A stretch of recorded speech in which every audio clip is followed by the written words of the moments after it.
बहुत ही सत्कारयोग समूह गुरु प्यारी गुरु रूप साध संगत जी बुलाओ फतेह। वाहिगुरु जी का खालसा वाहिगुरु जी की फतेह। सब तो पहला तो मैं धन्यवाद करना चाहना सरदार दीप सिंह सिद्धू जी, जोगा सिंह जी और उन्होंने सारे साथी जिन्हों ने सानू अज इत्थे आपदे विच बुला के तुहाडे विच बैठ के जिथे विचारां सुनन दा उत्थे विचारां रखण दा भी मौका दिता है। मैं समझदा ये शंभू दा मोर्चा है, ये एक जिहड़ी है निशानी बन गया है पंजाब दे संघर्ष की। वैसे तो पंजाब दे हर हिस्से दे विच हर सड़क ते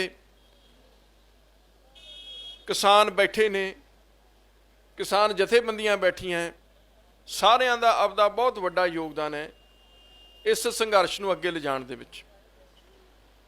पर इहदे नाल मैं समझदा कि अज समय की लोड़ है कि एक संयुक्त इकट्ठा संघर्ष एक झंडे थले ये उलीकिया जाए ताकि आपां इस निशाने जिस वाल चलने उत्ते जित प्राप्त कर सकीए।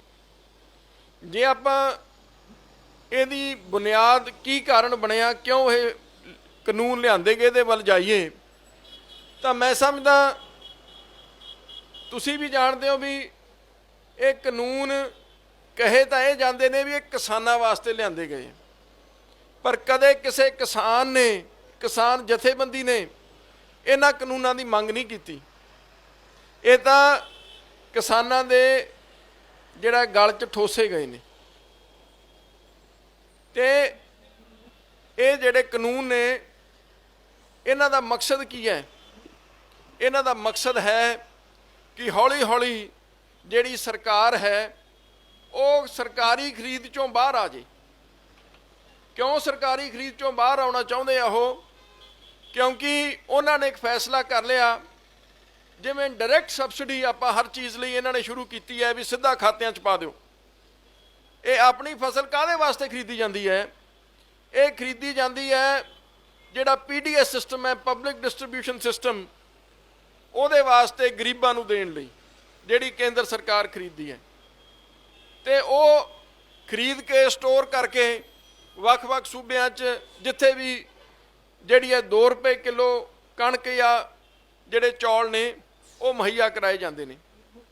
हुण सरकार ने यह फैसला कर लिया, शांता कुमार की रिपोर्ट तुसीं पढ़ी होनी है भी ये सारा कुछ दे विच चोरी बहुत है, भी इहनूं खत्म करके सीधा खात्यां च पैसे दिओ। फिर जिहड़ी वो खरीददे ने उहदा की बनू? कौन खरीदू? वो प्राइवेट खरीदू। तो फिर नतीजा की होना है? जब सरकार बाहर निकल गई तो फिर अल्टीमेटली किसान जिहड़ा अज सरकार ते निर्भर करदा वो बड़े व्यापारी ते निर्भर हो जाएगा। अपनी मन मर्जी का भाव खरीदे अते अपनी मन मर्जी के समय ते पैसा देवे। ये हालातों तो डरते हुए जिहड़े अज देश के किसान ने वो आज सड़कों ते उतरे हुए ने। ये सरकार चाहे जो मर्जी समझाउण की कोशिश करे, पर आपां सारे जानते हैं कि ये पिछे की सोच है। तो खास तौर पर पंजाब नूं निशाना बनाया गया है क्योंकि ज़्यादा खरीद पंजाब दे विचों कीती जाती है। मैनूं याद है आ थोड़ा समय ही होया, साल का समा होया, मैं उदों अकाली दल बादल का विधान सभा दे विच नेता हुंदा सी।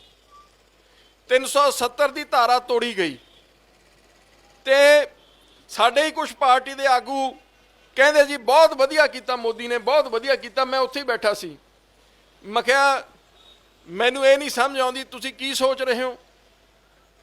पहली गल तां साडा जो पार्टी का सिद्धांत है वो तां सूबिਆਂ ਨੂੰ ਵੱਧ ਅਧਿਕਾਰ देण ਦੀ गल करदे, असीं सूबे ਨੂੰ खत्म ही करता। ते तुसीं ਜਿਹੜਾ है बिना सोचे समझे वाह वाह करी जाते हो। तो मैं क्या भी एक तो मैं ये ते बोलना नहीं, जे यह डिस्कशन आई असैंबली दे विच भावें मैं पार्टी का नेता मैं इस मुद्दे ते बोल नहीं सकता क्योंकि साडे सिद्धांतां दे उत्ते। दूजी गल मैं क्या ਅੱਜ ਨਹੀਂ ਤਾਂ ਕੱਲ ਨਹੀਂ ਤਾਂ ਕੁਛ ਸਮੇਂ ਨੂੰ ਇਹ ਕਹਾੜਾ ਤੁਹਾਡੇ ਤੇ ਵੀ ਚੱਲਣਾ, ਆਪਣੇ ਤੇ ਵੀ ਚੱਲ ਸਕਦਾ ਹੈ। ਮੈਂ ਤਾਂ ਕਿਹਾ ਸੀ, ਮੈਨੂੰ ਤਾਂ ਇਹ ਲੱਗਦਾ ਸੀ ਸ਼ਾਇਦ 5-10 ਸਾਲਾਂ ਨੂੰ ਕਦੇ ਇਹ ਆਪਣੇ ਤੇ ਵੀ ਵਰਤਿਆ ਸੀ, ਇਹਨਾਂ ਨੇ ਤਾਂ 6 ਮਹੀਨੇ ਨਹੀਂ ਟੱਪਣ ਦਿੱਤੇ। ਇਹ ਕਾਨੂੰਨ ਲਿਆ ਕੇ ਤੇ ਕਿਸੇ ਦੀ ਗੱਲ ਸੁਣਨ ਨੂੰ ਤਿਆਰ ਨਹੀਂ, ਕਿਸੇ ਨਾਲ ਬੈਠ ਕੇ ਗੱਲ ਕਰਨ ਨੂੰ ਤਿਆਰ ਨਹੀਂ। ਤੇ ਇਹ ਤਾਂ ਮੈਂ ਸਮਝਦਾ ਲੋਕਤੰਤਰ ਦਾ ਨਾਂ ਨਹੀਂ, ਲੋਕਤੰਤਰ ਇੱਕ ਮਜ਼ਾਕ ਬਣ ਕੇ ਰਹਿ ਗਿਆ। ਜੇ ਤੁਸੀਂ ਆਪਦੇ ਲੋਕਾਂ ਨਾਲ, ਜਿਨ੍ਹਾਂ ਦੀਆਂ ਵੋਟਾਂ ਨਾਲ ਇਹ ਸਰਕਾਰ ਬਣੀ ਹੈ, ਜੋ ਉਹਨਾਂ ਨਾਲ ਬੈਠ ਕੇ ਤੁਸੀਂ ਉਹਨਾਂ ਦੀ ਗੱਲ ਸੁਣਨ ਨੂੰ ਤਿਆਰ ਨਹੀਂ, ਤਾਂ ਫਿਰ ਉਹ ਸਰਕਾਰ ਕਹਾਉਣ ਦੀ ਹੱਕਦਾਰ ਨਹੀਂ ਹੈ। ਤੇ ਦੂਜਾ, ਆਪਣਾ ਅਫਸੋਸ ਦੀ ਗੱਲ ਹੈ ਕਿ ਪੰਜਾਬ ਇੱਕ ਐਸਾ ਸੂਬਾ ਹੈ, ਸਾਡੀ ਭਾਵੇਂ ਗਿਣਤੀ ਥੋੜੀ ਹੈ, ਸਾਡੀ ਰਾਜਸੀ ਤਾਕਤ ਸਾਡੀ ਥੋੜੀ ਹੈ, ਪਰ ਸਾਡੀ ਦੇਣ ਬਹੁਤ ਵੱਡੀ ਹੈ। ਪੰਜਾਬ ਨੇ ਦੇਸ਼ ਦੀ ਆਜ਼ਾਦੀ ਦੇ ਵਿੱਚ ਸਭ ਤੋਂ ਵੱਧ ਯੋਗਦਾਨ ਪੰਜਾਬ ਦਾ ਹੈ, ਸਭ ਤੋਂ ਵੱਧ ਸ਼ਹੀਦੀਆਂ, ਸਭ ਤੋਂ ਵੱਧ ਜੇਲ੍ਹਾਂ ਪੰਜਾਬੀਆਂ ਨੇ ਜਿਹੜੀਆਂ ਕੱਟੀਆਂ। ਦੂਜੇ ਨੰਬਰ ਤੇ ਦੇਸ਼ ਦੀ ਆਜ਼ਾਦੀ ਤੋਂ ਬਾਅਦ ਦੇਸ਼ ਦੀਆਂ ਜੰਗਾਂ ਹੋਈਆਂ, ਉੱਥੇ ਵੀ ਜਿੱਥੇ ਪੰਜਾਬੀਆਂ ਨੇ ਇਕੱਲੇ ਆਪਦੀ ਸ਼ਹਾਦਤ ਨਹੀਂ ਦਿੱਤੀ, ਉੱਥੇ ਪੰਜਾਬੀਆਂ ਨੇ ਉਹ ਜੰਗੇ ਮੈਦਾਨ 'ਚ ਜਿੱਥੇ ਸ਼ਹਾਦਤ ਦਿੱਤੀ, ਉੱਥੇ ਨੁਕਸਾਨ ਵੀ ਪੰਜਾਬ ਦਾ ਹੋਇਆ, ਕਿਉਂਕਿ ਸਰਹੱਦ ਪੰਜਾਬ ਦੀ ਸੀ। ਦੇਸ਼ ਦੀ ਵੰਡ ਦੇ ਵਿੱਚ ਸਭ ਤੋਂ ਵੱਧ ਨੁਕਸਾਨ ਪੰਜਾਬੀਆਂ ਦਾ ਹੋਇਆ, ਕਿਉਂਕਿ ਜਿਹੜਾ ਪੰਜਾਬ ਪਾਕਿਸਤਾਨ ਤੋਂ ਜੇ ਕੋਈ ਉੱਜੜ ਕੇ ਲੋਕ ਆਏ ਤਾਂ ਪੰਜਾਬੀ ਆਏ, ਬਾਕੀ ਹੋਰ ਸੂਬਿਆਂ ਦੇ ਬਹੁਤ ਥੋੜੇ ਲੋਕ ਆਏ। ਇਸ ਤੋਂ ਬਾਅਦ ਦੇਸ਼ ਨੂੰ ਅੰਨ ਦੀ ਲੋੜ ਪਈ, ਤਾਂ ਫਿਰ ਪੰਜਾਬੀਆਂ ਨੇ ਆਪਦਾ ਖੂਨ ਪਸੀਨਾ ਬਹਾ ਕੇ ਦੇਸ਼ ਦਾ ਢਿੱਡ ਭਰਿਆ। ਪਰ ਕਦੇ ਵੀ ਜਦ ਪੰਜਾਬ ਨੂੰ ਲੋੜ ਪਈ, ਦੁੱਖ ਨਾਲ ਕਹਿਣਾ ਪੈਂਦਾ ਹੈ, ਪੰਜਾਬ ਦੀ ਕਦੇ ਕਿਸੇ ਨੇ ਬਾਂਹ ਨਹੀਂ ਫੜੀ। ਕਾਰਨ ਕੀ ਹੈ ਕਿ ਸਾਡੀ ਜਿਹੜੀ ਲੋਕਤੰਤਰ ਦੇ ਵਿੱਚ ਆਬਾਦੀ ਜਾਂ ਗਿਣਤੀ ਮਿਣਤੀ ਹੁੰਦੀ ਆ, ਉਹ ਬਹੁਤ ਥੋੜੀ ਹੈ। ਅਸੀਂ 2% ਵੀ ਹਿੱਸਾ ਨਹੀਂ ਹੈਗੇ। ਸਾਡੀਆਂ ਪਾਰਲੀਮੈਂਟ 'ਚ 13 ਸੀਟਾਂ ਨੇ, ਰਾਜ ਸਭਾ 'ਚ 7 ਸੀਟਾਂ ਨੇ, ਜਿਹੜੀਆਂ ਕੋਈ ਮਾਇਨੇ ਨਹੀਂ ਰੱਖਦੀਆਂ।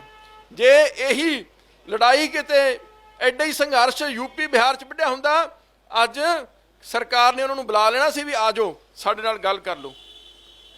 ਤੁਸੀਂ ਹੈਰਾਨ ਹੋਵੋਗੇ, ਕਿਤੇ ਨਾ ਕਿਤੇ ਜਦ ਸੰਵਿਧਾਨ ਬਣਿਆ ਕਮੀਆਂ ਰਹਿ ਜਾਂਦੀਆਂ ਨੇ ਸਟਰਕਚਰ ਦੇ ਵਿੱਚ ਵੀ। ਤੁਸੀਂ ਅਮਰੀਕਾ ਦਾ ਰਾਸ਼ਟਰਪਤੀ ਦੀ ਚੋਣ ਚੱਲ ਰਹੀ ਹੈ, ਇਹਦਾ ਵੀ ਤੁਸੀਂ ਦੇਖਿਆ।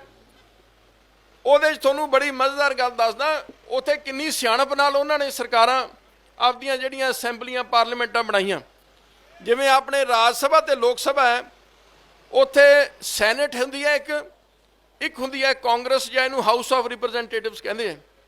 ਜਿਹੜੀ ਹਾਊਸ ਆਫ ਰਿਪਰੈਜ਼ੈਂਟੇਟਿਵਸ ਹੈ, ਉੱਥੇ ਆਬਾਦੀ ਮੁਤਾਬਕ ਲੋਕ ਚੁਣ ਕੇ ਜਾਂਦੇ ਹੈ। ਜੇ ਕਿਸੇ ਸੂਬੇ ਦੀ ਵੱਧ ਆਬਾਦੀ ਹੈ, ਉੱਥੇ ਦੇ ਵੱਧ ਹੋਣਗੇ, ਘੱਟ ਵਾਲੀ ਘੱਟ ਹੋਣਗੇ। ਉੱਥੇ ਫਰਕ ਇੰਨਾ ਸੂਬਿਆਂ ਦੀ ਆਬਾਦੀ 'ਚ, ਕਈ ਸੂਬਿਆਂ ਦੀ ਤਾਂ ਆਬਾਦੀ 3-4 ਲੱਖ ਹੈ, ਕਈਆਂ ਦੀ 4-5 ਕਰੋੜ ਹੈ। 100 ਗੁਣਾ ਫਰਕ ਹੈ ਆਬਾਦੀ ਦਾ। ਪਰ ਉਹਨਾਂ ਨੇ ਇੱਕ ਹੋਰ ਬੜੀ ਵਧੀਆ ਗੱਲ ਕੀਤੀ ਵੀ ਜਿਹੜੀ ਸੈਨੇਟ ਹੈ, ਸੈਨੇਟ ਦੇ ਵਿੱਚ ਸਾਰੇ ਸੂਬਿਆਂ ਦੇ ਬਰਾਬਰ ਮੈਂਬਰ ਨੇ। ਜੇ 2 ਮੈਂਬਰ, ਚਾਹੇ ਉਹ ਵੱਡਾ ਸੂਬਾ ਕੈਲੀਫੋਰਨੀਆ ਹੈ, ਚਾਹੇ ਨਾਰਥ ਡਕੋਟਾ ਵਰਗਾ ਛੋਟਾ ਜਿਹਾ ਸੂਬਾ ਹੈ, ਹਰ ਕਿਸੇ 'ਚੋਂ 2 ਸੈਨੇਟ ਵਿੱਚ ਮੈਂਬਰ ਜਾਣਗੇ। ਕਿਉਂ?